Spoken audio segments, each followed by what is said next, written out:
Hello and welcome to a brand new episode of Happy Mum, Happy Baby, the podcast. Today's guest is a TV presenter. He is in charge of breakfast on Absolute Radio and a host of his own parenting podcast called DadPod, which I've got to say is the best. If you're going to do a podcast about being a dad, that is just brilliant. It is Dave Berry. Hello. Hey, G. How are you? I'm good. How are you? I'm great. Thank you so much for having me on. This is a real honour. Oh, I've not been nervous leading up to an appearance on a podcast. I don't think ever. No. But coming on Happy Mum, Happy Baby is a huge deal. And I don't want to look like I'm blowing your trumpet early doors. And I don't want to cross the streams and the different things that you do so brilliantly. But for me and my daughter, Baby Club is a big thing in our house. You and Nigel, you've brought many happy afternoons to us when we've had our screen time. So I'm thrilled to be here. That's so sweet. It's so funny when we bump into kids and they have a preference over me or Nigel. So if I'm there and they're actually Nigel fans, it's a bit awkward, I've got to say. Being shot down by a 3-year-old, there's nothing quite like it. Well, as I know from experience, they don't hold back on their critique, do they? No. Where's Nigel? Two words you never want to hear. Where's Nigel? Well, it's just all parents just go, yeah, they switch off when it's you. And I'm like, oh. Nice. Well, do you know what? And I know this isn't the right thing to say, but I'm sure and I hope Nigel's getting the same treatment. Oh, so yeah. I mean, it goes both ways. I mean, it's Poor absolutely fine. But I'm glad that we've been able to give you that time. Because also the whole thing about the Baby Club, it's letting parents bond with their kids in a new way. And, I don't know, did you ever go to baby clubs? Actual, physical? We didn't. We kind of skipped that part of it. And we moved to a community where we were confident there were a lot of parents. And in fact, we moved to where a mutual friend of ours, Emma Willis, once lived. Oh. And I knew that. Oh, okay. Where she, yeah. Yeah, where she used to live in North London. Yeah. And I know that, there was a really nice family community there, and we already had friends that lived there, so we were able to kind of make friends, and and what baby groups there were, obviously during kind of Evie's development years, which are still going on, had stopped because of COVID and everything. So being able to join your televised baby club has been a real joy, because Evangeline, our daughter, is very much a kind of child of COVID times. She was. Was she been about one when that started? Yeah, so it's kind of up until, time of record. She's 3 now. So it's been great that we were able to kind of make friends in the local community, and we were able to utilize the outside spaces and that kind of thing. And because we were quite nervous, as I suppose lots of parents were, about that kind of, how they develop their social skills when you're not able to see any other children effectively. And because you can obviously, and your job as a parent is to impart things, you want them to be smart and inquisitive and polite and all of those things that we all hope our children will become. But at the end of the day, and Evie hasn't got a sibling, sometimes you only learn those boundaries from being around other kids and what's acceptable and how you interact, so you want to hope that you make a great adult. Dave, where did you grow up? What was your childhood like? Down south somewhere. Yeah, I was born in Lewisham Hospital, which is a part of southeast London. I grew up in Cholton, which, for those of you interested in geography, is kind of next to Greenwich, or Greenwich. I suppose that's but you say Greenwich if you're from there. It's spelled Grinich. Greenwich. Like where the meridian line is, Greenwich. The centre of the universe. The centre of the universe, with a capital G. So my family lived there. They still do live there in the house that I was raised in, and it was a really nice place to grow up. I mean, I know that there's certain kind of sometimes lazy assumptions about southeast London, and that sometimes you have to rally against those things. But there's some really beautiful parks there, and there's some beautiful woodland. And I went to a really nice school, the John Roan School, and were able to kind of have some really nice experiences there and made some lifelong friends as well. Yeah. And my little sister went to the same school. We're only 18 months apart, so had that thing of her being in the year below me at school, so she'd protect me from all the bullies, which is how it's gone on for all of our lives. So it was a nice place to grow up, and a tight family, and we still are. I think it's funny when you have your own kids and you suddenly get to the point where you go, oh my gosh, my mum would have fallen pregnant at this point to have had that 18-month age gap? Like when you're 9 months, like your baby is 9 months old, you suddenly go, how? How do people do that? Or when it's less, when it's under a year, it's suddenly the actual realities of it. It's crazy. And actually, I won't say it's crazy and cause offence to my mum and dad, first of all, and then all the other parents that have done that. I've got to keep Ma and Pa on side. But, speaking to them about it, they wanted to have a family. That was their thing. They met, they fell in love, they got married, and their big thing was we want to start a family. So they got down to it. That's a horrible piece of imagery. Sorry to all of your subscribers as well, G. But they got down to it good and proper in Greenwich. And me and my sister came along. Yeah. So it's just the two of you? Just the two of us. Yeah. So when you looked ahead to your future, did you always see yourself with a family? To be honest, I didn't really. Really?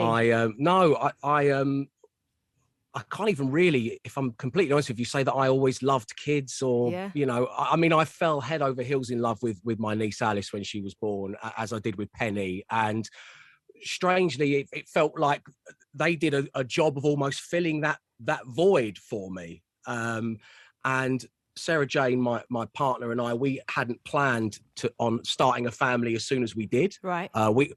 Evie is a honeymoon baby. Oh, wow. So the thing is, though, that's what people dream. Like a lot of people dream of doing. To have it actually work out like that, pretty magical. Yeah. Just a little something for Evangeline to enjoy when she listens back to this podcast in a few years from now. I don't know. There's been a lot of parental sex on this edition, hasn't there, G? I apologise for that. Right. It's all my fault. Your reputation's fine. I'll take this one for the pair of us. So we had a honeymoon baby, and through experience and through friends, what you say is absolutely right, because not everybody's journey to becoming pregnant is an easy one. Yeah. We know that. And as I say, we kind of know that firsthand through friends and other stories that you hear. Yeah. So when Sarah Jane told me, there was an element of just how fortunate we are to have not had to kind of try. Yeah. And what that would involve, and whether that would have ended with us getting pregnant, then obviously that's absolutely fantastic. But we didn't have to do any of that stuff, and that felt very fortunate. Yeah. Were you surprised with how you felt going from someone who wasn't really that bothered about having a family to finding out that you were going to be a dad? How were you surprised at that jump within yourself? When I look back on it, because I didn't really have, as I've tried to explain, I didn't really kind of dwell on it in that way. It was all hands to deck, action stations, go. But looking back, it just felt like the exact right time, and it felt like the best news. And I was so happy, and I couldn't wait to tell my family, and I couldn't wait to tell everybody, you know, which is, my wife thought that meant, telling my mum and dad, but obviously I got my own breakfast show. So when I said I'm going to tell everybody, I mean everybody. There's 5.4 million of these people, and they're all going to know right now. Did you wait till 12 weeks to share that news? I did. You did. I absolutely did. Yeah, no, I did that, and we waited, and it was difficult to wait, as you know yourself. It's difficult for any. You want to tell people, and it really felt like it felt like such an incredible achievement. Yeah. It felt like, I'd achieved something with somebody that I've fallen in love with over the course of like 7 years, who I only married 3 months ago. Yeah. And now this is happening, and it was just a wonderful thing. It really was. And to make that, sorry, to answer your question, to make that transition from not being that bothered about kids and feeling satisfied with that hole being filled by my nieces to finding out that I was going to be a dad was so smooth, because I just absolutely fell in love with the idea straight away, and that's not changed. I wanted to announce it to the listeners, and my co-host on air, Matt Dyson, at the same time, he and his wife fell pregnant with their third child. Right. So they have 2 girls, and now they have a little boy called Ted. And so we had the kind of baby scans at the same time, and that they're only his third child and Evie are only kind of like 3 weeks apart as well. So it was a really nice moment for both of us to share on air. Matt's like, well, he's just an old hand at it now. Just, I mean, he was excited, but he's like, oh, wait till you see the meconium. Honestly, on air, G, I swear to you, he said, wait till you see the meconium. And I honestly I said, who's he? And that's when, and it wasn't a joke, that's when so many people started texting in, listeners, and I thought, I've shared this news now, and people are coming in, getting involved with advice, clearly seeing how unprepared I am. You know, I said I went to action stations, you know, this is what I need to do, but I missed out a lot of bits that I should have been grabbing onto. I did deal with Mr. McConium in the end. You did? Yeah, I did deal with him. I felt his sticky handshake. Don't you worry about that. So then I started to ask the guests that we had on, and it just kind of coincided with having like Benedict Cumberbatch on and Sir Michael Caine, and asking them about their parenting experiences, and obviously across generations there as well, and how things had changed. And then, like so many people do nowadays, following your lead, I thought, let's make this a podcast.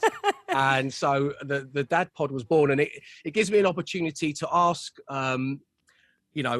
parents about what they experienced and how it was. And the DadPod, we kind of, I love the title, but, it was very important early on to point out that it wasn't just for dads. It was for... Well, we've got mum in our title. It's not, Yeah.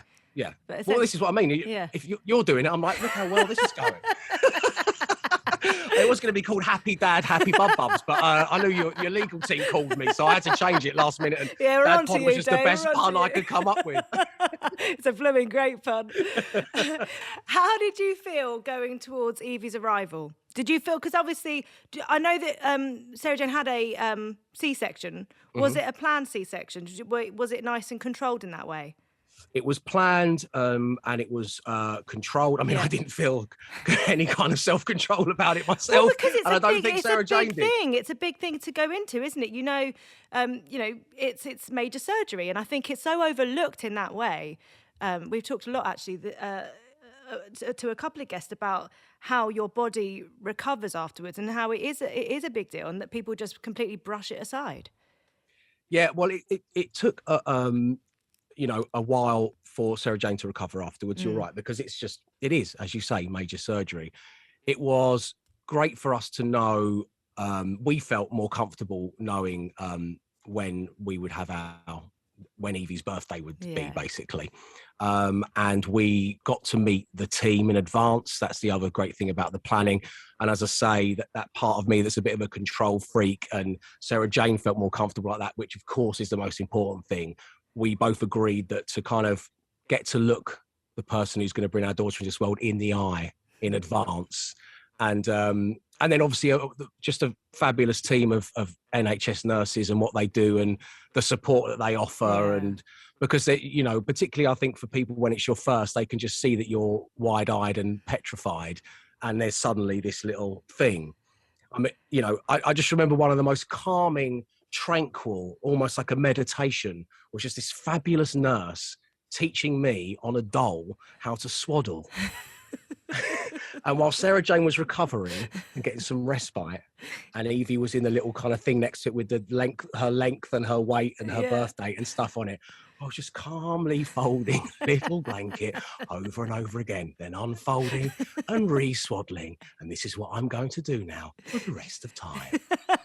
Taking it really seriously as well. Really You're going to be the best swaddler there is. Expert swaddler. How did it feel the night before, actually, going in for the birth? Because, that when you come back, life is going to be completely different.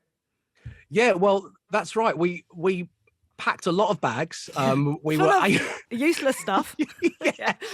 All the stuff from the baby club. We were like, "What's in the bag?" So I was like, "Why have you bought a sponge and a comb? They have them here." Where do you think I'm going to be giving birth?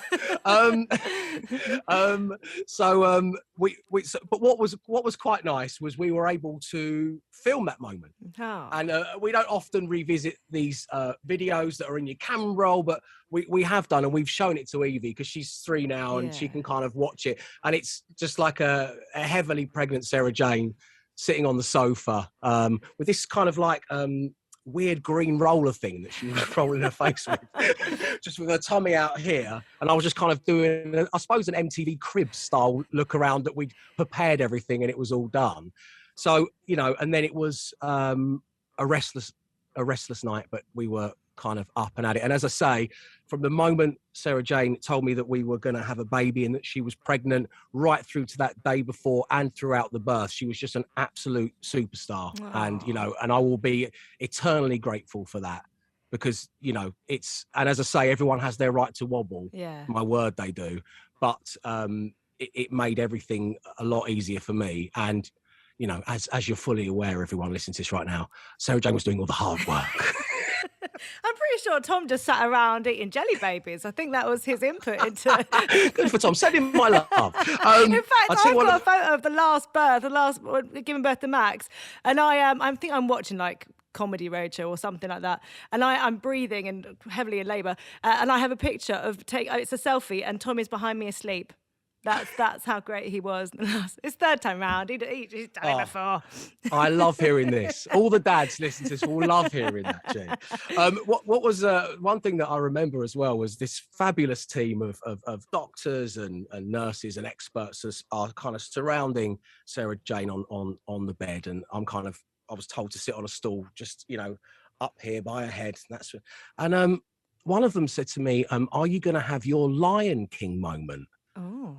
And I said, "What's that?" And they said, "Well, when we give you your baby, are you going to lift her aloft?" And I thought they were joking. They were like, "It makes for a great picture if you've got your phone with you." So everyone was so relaxed. And two of the nurses as well, which really helped with I think helped my nerves and Sarah Jane's nerves, were talking about their pet cat and who they were going to get to look after it while they went on their holiday and stuff. So it was all really kind of like calm and chatty.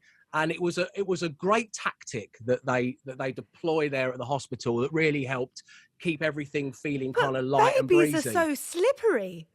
Yeah, So, I mean, you must have had that moment and been like, this is... You know, I literally brought it up to about, just for the purpose of anyone who can't see this, to about nipple height. My nipples, not Sarah Jane's. So about nipple height, and then just like handed it to the nurse who took it over, and I cut the cord and they did the weighing and stuff. And then there she was. And I took her straight over to Sarah Jane, and it was just such a beautiful moment. It is that great moment that everyone describes. And in fact, I keep a daily diary, and I have done since about 2015. Where I just put some notes of what's going on,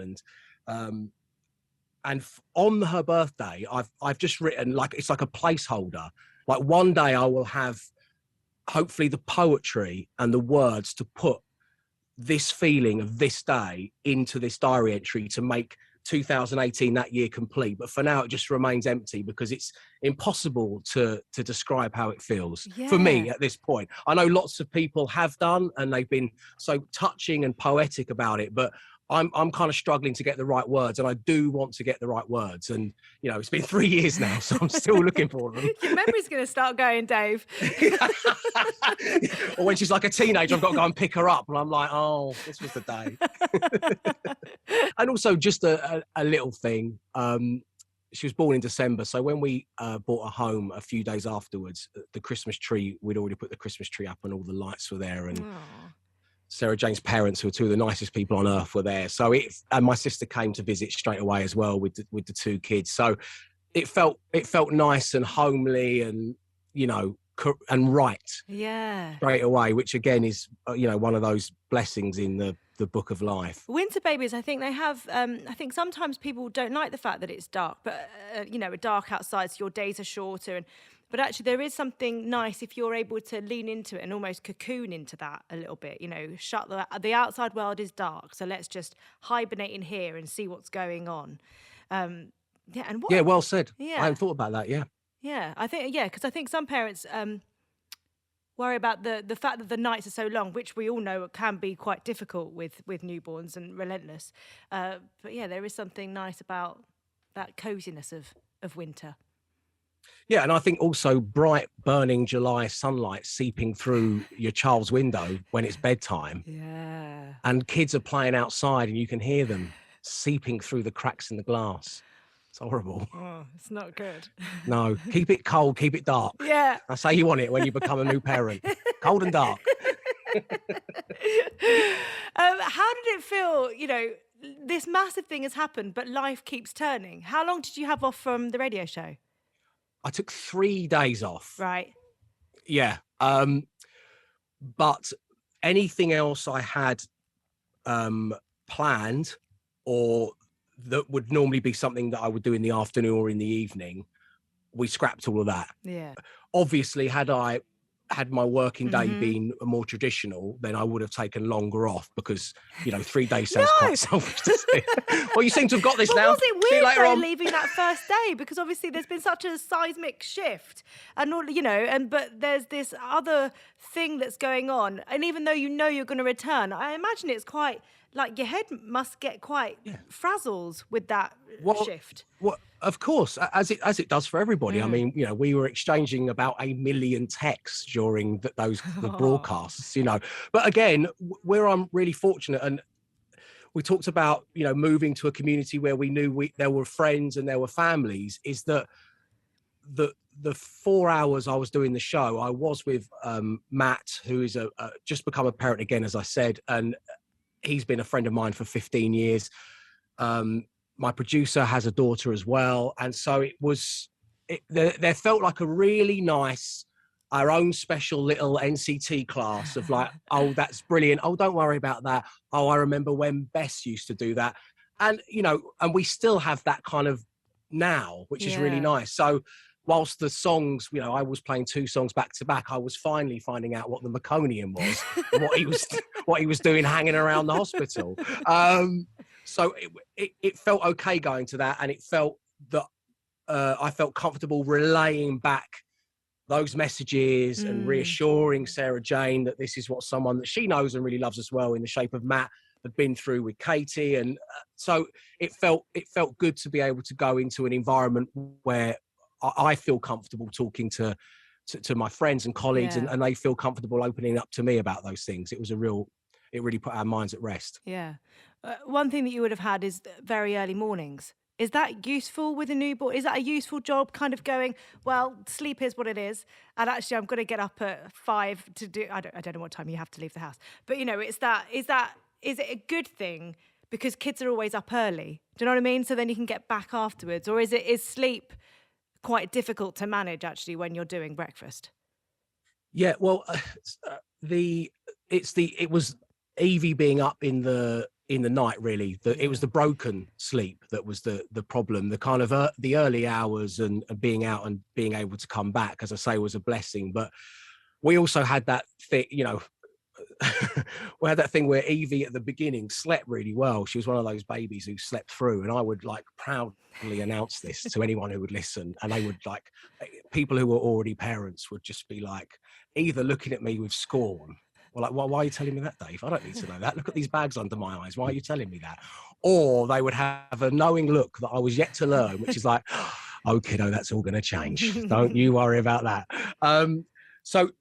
So the kind of the sleep throughout the night is something that we've been quite proactive on trying to remedy the best we can. So we weaned Evie off of the dummy really early on, because what we realized was the reason she was waking up is because the dummy had fallen out of her mouth. And then some parenting books, and as I say, everyone has their own way of doing these things. I'm not here to criticize or judge, but one was like, fill her cot with 100 dummies.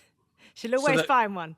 She knows she can always find one. And we thought, or we take the dummy away, we take it out of the equation. And honestly, we had a few nights where it was a bit tricky, but then that led to more continuous sleep throughout the night for Evie and for It's interesting, us as well. Whenever there's that little shift of whatever you're doing, whether you're putting them from a crib to a cot, I think that first couple of nights, it can make you go, oh no, we're making the wrong decision. But then by the third night, it's suddenly everything's fallen into place. Or you build yourself up, like with the dummy thing. I know every time I've taken them away from my kids, I think it's going to be this monumental moment. But actually, it's happened and everyone just moves on. Yeah, you're absolutely right. I think, if I was to give any advice on things like that, it's stay strong. I think Winston Churchill said, when you're going through hell, keep going. And those 3 nights at 2:00 in the morning, they are hell, but you must keep going because it will get better. And the kind of thing we're facing at the moment, now she's 3, is top-ups throughout the night. So she goes to sleep with a milky, but then there's a kind of a thermos flask of a cozy warm kind of fruit drink, which is just water with a sugar-free thing splashed in it. but you know, she loves a drink, does my girl. The apple hasn't fallen far from the tree in that respect, G. She's just in the middle of the night. She's just like, top up. And I was like, I swear I was like that in about 2008. Top up. So we are trying at the moment, and we are in that phase where it's difficult, where we're trying not to do any top ups, but we'll get there. And plus, you know, one of the things that came from moving, because we had to move out of a little house into a slightly bigger place, and another reason why my wife is fantastic is, as the years have gone on, if I've got the show and I've got other things that I'll do, I'll just go into the spare room and she'll just take the monitor and deal with it. And then I get to sleep through, so I'm fresh for the next day. And that's, you know, that's good of her and makes all the difference. Yeah. Did you manage to move before the baby actually arrived? We did that thing that I think all people do. We moved just when we needed a little sprinkle of more extra aggravation on top of our lives already. Oh gosh. Yeah. And then, as I say, we went into a lockdown. So we didn't even really get to find out anything about our new area. But one of the, what was a really nice thing when we moved there, I've just launched a new podcast called The Doctor Next Door. So with a new neighbourhood comes new neighbours. And, you know, I became obsessed with my next door neighbour. His name is Neil Srinivasan, and he's a doctor, medical professional, and a leading cardiologist. And he's also the person who saw Sarah Jane with Evie in the buggy when she was very small, walking along, and went kind of over to her, like at a safe distance. I said, hello, sorry to trouble you. I can see that you're a new mum. I know you've just moved here. I live here next door to you with my wife and our two kids, or at that point it was our little boy, and gave Sarah Jane his wife's number and said, you know, she knows a lot of the mums in the neighbourhood. She knows a lot of the great playgrounds to go to where the little hidden gems are. So also really goes to show the power of communication and how, you know, it is great for us to talk to new parents and kind of let them know that we've been there, we've done that. You know, we're all in this together. You know, you feel like it's never ending, but it will. You'll move on to something else that's going to trouble you, you know. And I think, that when you've had someone stop you in the street and display that kindness and that compassion, I think it's amazing. I do too. And I think it's and the reason I brought it up really, because it is just such a wonderful gift to give to somebody. I mean, to make anybody, and whether it be for parenting reasons or any other reason, to let somebody know that they're not alone, and that you're there for them, and that, you know, you can talk to them. Or in this case, you know, do you want to text my wife? You know, because obviously Neil was worried that it's like, I'm a man in the street. I get his concerns about that, but he kind of, you know, explained it. And I think to give the gift that you're, you know, we're all in this together to somebody, or at least you're in it with me and I'm here, is incredibly important. And it's proved to be as important as we thought it would be for both Evie's development and me getting a new podcast now. No, I'm not joking. And, you know, and for us as parents to have someone that now we can go and have a glass of wine with, and we can chat, and it's just, and they're next door, and it's perfect for that, you know. And you said you were worried about, you know, COVID and Evie in terms of social interaction and stuff. Now that the world is open, has your mind been put to rest? Yes, it has at this stage. And as you say, everything's constantly changing. But, you know, she's got a really nice group of little friends at nursery. And one of the things which was a wonderful, it's not a coincidence, but a lot of the children she met while socially distancing playgrounds when we were allowed to do that.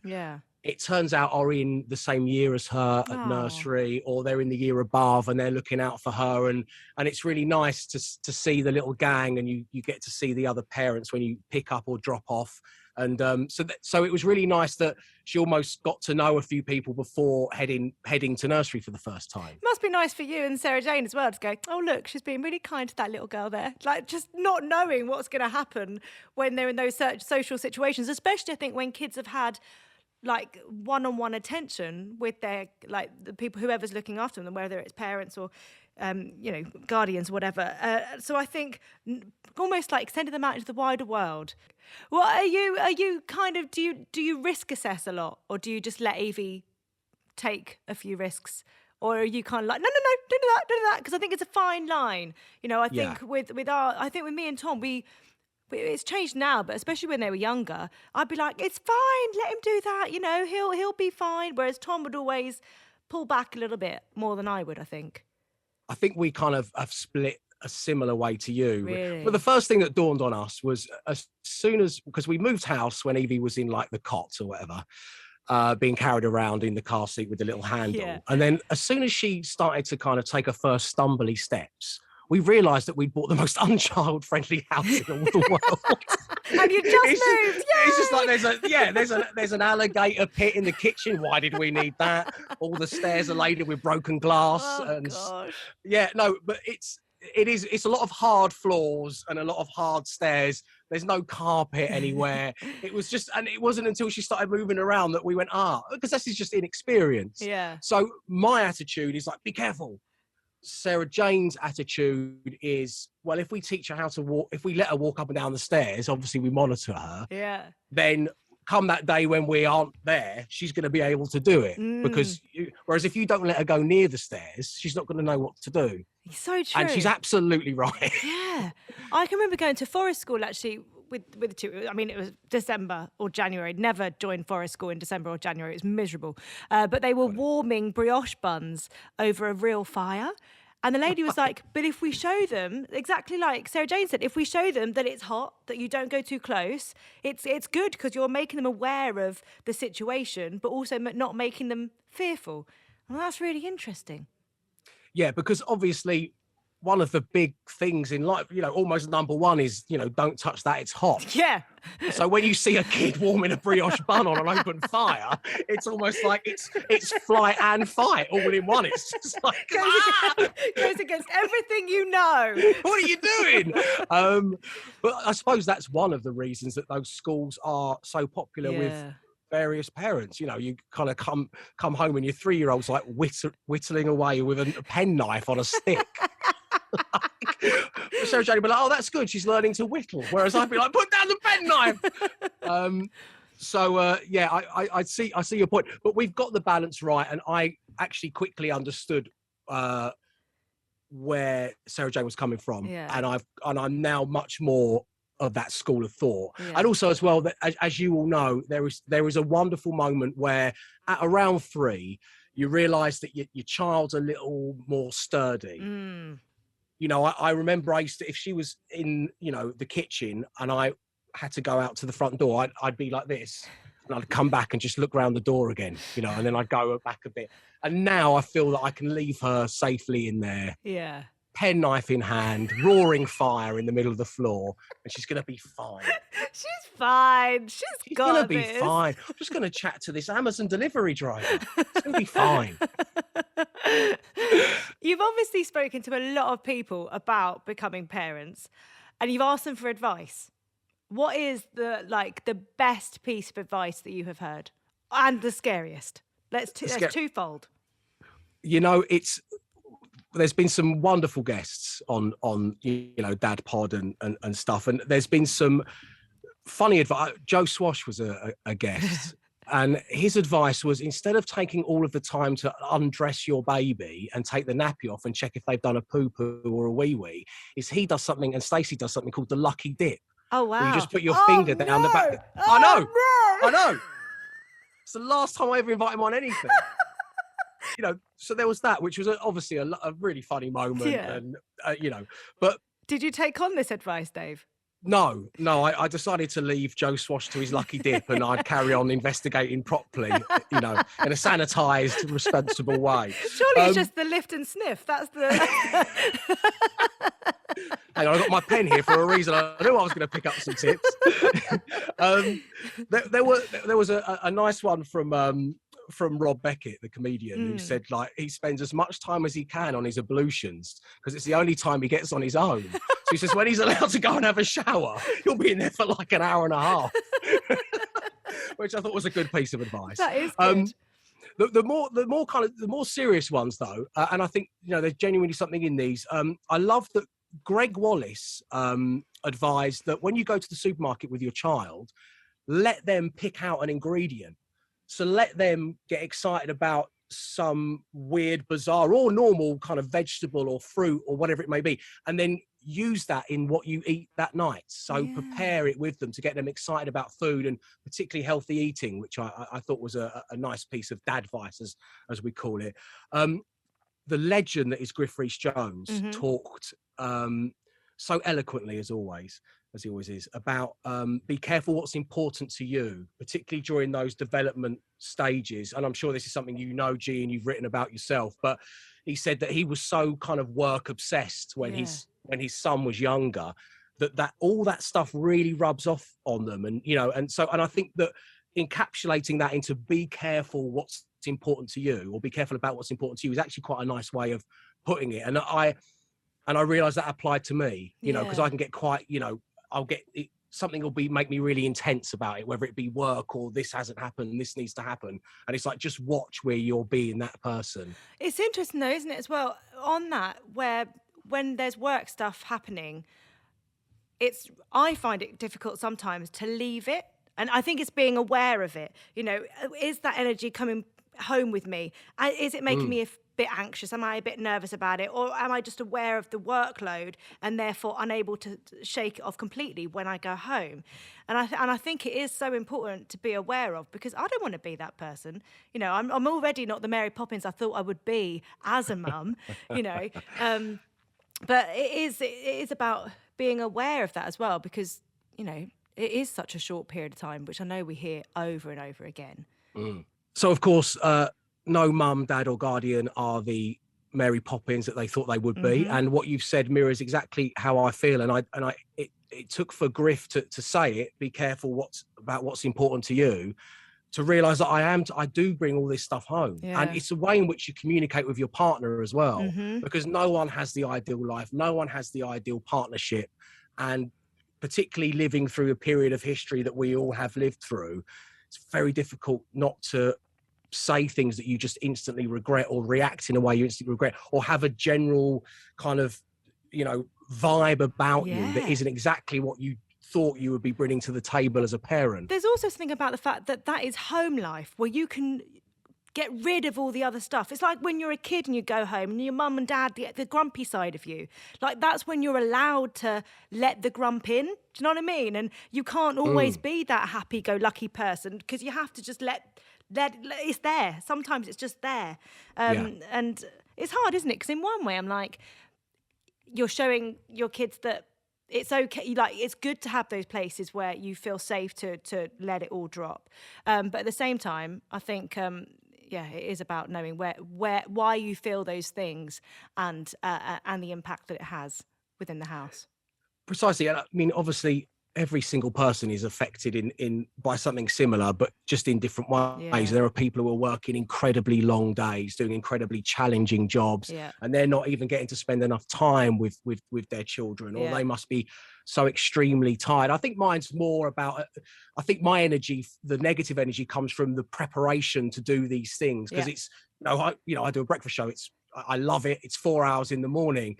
But if there's something that's coming up that we're thinking about and it's not quite working, I can be that person. It's not because I'm doing a proper job like my dad did. But that's the thing, it still materializes itself in a kind of way that I'm not particularly proud of in front of Evie. One thing you do on DadPod is you jump 15 years and you write a letter to the child in 15 years' time. Yes, my legal people be in touch about this, Giovanna. So I'm going to steal your idea. No. Oh, no, it's not even a letter. I do the letter. They so never even believe that I came up with it first. You can steal what you like. So we're going to do a letter in a minute. But for this part, you just jump forward 15 years and you're going to talk to Evie. What are you going to say? You've just butchered what I actually do there. A little bit. All right, go on. It's great. It's great. This is another moment in the podcast. If anyone's going to listen, some people just, throw this away. Do they? And other people really think about it. And I've had tears welling up in my eyes. Whereas I'm just going to throw it away. Go on. All right, kid. No, I'm joking. You're going to get your claws into my feature. I don't think I'm going to give you a proper answer, G. No, I would just want to, off the back of what we've been saying, I want to say, Evangeline, I know at times in your early life, I was grumpy. You had every right to pull me up on that. But do know that it was never anything to do with you, and that I love you and your mum's brilliant, and I just want you to be happy and have a good life. Oh, it's funny that I think things like that, though, you understand your parents a lot more when you're going through it. And you're like, oh, no, you weren't just a grump, actually. You'd worked a really long day and you just wanted to have a little rest on the sofa. It's got nothing like, it's those little bits. You're just like, I understand it now, I've already started to kind of just give in. There's days when like I'm taking Evie out for her stroll, in the afternoon, so she falls asleep in the buggy, Yeah. and it's cold. Yeah. She's like, I don't want to wear a coat. And I used to be there for 20 minutes going, I can put the coat on, look, nice coat. Yeah, yesterday, in fact, it was just yesterday. I was like, fine. She was like, I want to wear a cardigan. I'm like, okay, fine. She's like, I don't want to close the cardigan. I was like, just leave it open. I put a blanket over her. But like a lot of young kids, I think Evie would just be naked all of the time if she had her way. It's like, we're going outside. It's like -1 degree today. Yeah. But, sometimes you just, instead of being grumpy with them, instead of fighting my corner, instead of doing, I know what is right, you just have to give in a little bit from time to time. Yeah. Just for the sake of everyone's happiness and mental health. Well, and, obviously you put a duvet over her, I'll make sure she's warm. I'm not just taking her out in her swimsuit. But you every now and again, you just, they will get the better of you. Yeah. You will feel broken. You will give in. It's perfectly normal. Well, and also in those moments, you kind of go, it's normal. It is. That wasn't a rhetorical monologue, Sorry, you're away I'm not just yelling into the void again, am I, kid? But it is, when you're in those moments, you've got to kind of go, is this worth it? What is the point? Let's just move on now. Yes, you can not wear a coat and have your cardigan open. That's all right. Can I watch one more episode of this? Yeah. Do you know what? Go ahead. It's fine. Go for it. I mean, that's not the attitude to have all the time, by the way. But it's picking, every now and not again. battles, but picking those moments where you kind of like, actually, no, we need to do this. And yeah, because I guess it must be really frustrating, actually, to just have someone telling you what to do all the time, Yeah.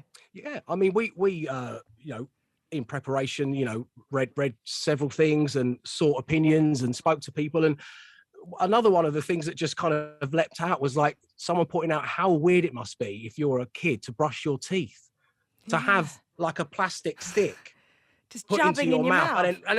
And then move around. So it's like Evie's like, I don't want to brush my teeth. And I'm like, you have to brush your teeth. And then we read that and I thought, okay, we have to take a new tact here because this is unusual. And there's obviously different songs you can play and you can try and make it a little bit more fun. But you have to understand that a lot of these things that you're going through, these development stages, are things that by their very nature, these little people have never done before. Yeah. And some of them are just odd. Brushing your teeth is odd. And we just expect them to go, yeah, all right. No. Yeah. Well, exactly. Yeah. Exactly. If you could write a letter on being a dad, who would it be to and what would you say? Wow. If I could This write is one a of my letter- features, Dave. You're welcome to nick it. I know, and thank you. It's an honour to be part of it. I know. You can nick it if you like. It's fine. I mean, So we're you've got so many great features. I suppose I would just to keep it in the tone of what I was hoping to achieve with the DadPod is I would try and make it an open letter. I'd want as many people to take from it what they could. And I probably wouldn't lean so much into what I know about being a parent. I would certainly take from some of the amazing parents that I've spoken to. And I think the letter would be an open letter to everybody. And I think it would involve a lot of different opinions and pieces of advice that I've garnered over the years. And hopefully it would serve as something that's inspirational and something that is warming and informative and maybe even a little bit funny. And it would be there for people to take from what they possibly could. Yeah. And what I love about that is the fact that because you're taking lots of different pieces of advice, the overarching thing is that actually different things work for different people and not one thing is going to work for absolutely everyone. So I think something like that kind of encourages people to just go and find their own way. Well, exactly. And, we've touched on working and sometimes the stresses and anxieties of that. We know that a lot of screen time isn't a good thing, but you can't tell that to every parent. You can't tell that to the parent or guardian who's just got in after a really long day and they're trying to make dinner for their Yeah. 8-year-old while their 3-year-old. It's like, how dare anybody turn around and say, well, you can watch one episode of this show and then that's your lot Yeah. to that parent. Yeah. There's so many different pieces of advice I picked up. And I think I like the idea of picking out a fruit or vegetable and incorporate that into the cooking if you're able to. But if you're not, because there's just not enough hours in your day, then don't worry about it too much. Yeah. I finished the podcast with you finishing 3 sentences. Are you ready? Okay. Whose feature is this again? Just so I know. Mine. Don't worry, it's mine. Again, you're welcome to nick it if you like. Being a dad means... The world to me. Since having a child, I... have aged horribly. So I've got so many grey hairs right now. It's absolutely ridiculous. I'm seeing them as highlights. It's fine. And I'm happy when... I'm on the afternoon walk that gets my daughter hopefully to have her nap, and there is something wonderful about her being all cozied up and happy, and me walking the streets in total silence with my phone off, and my mission is to get my daughter to have a little bit of respite in the afternoon, that she's raring to go to have a whole load of fun later on in the day. Oh, that's nice. Dave, thank you so much. Thank you, G. It's been, honestly, as I said at the very beginning, a pleasure coming on. It's so nice to hear you talking about parenting, and I just want to wish you all the continued success in the world, and do send my love to Tom and the family. I will do. Thank you so much. Same to you and yours. Thank you. Take care. Bye now. Bye.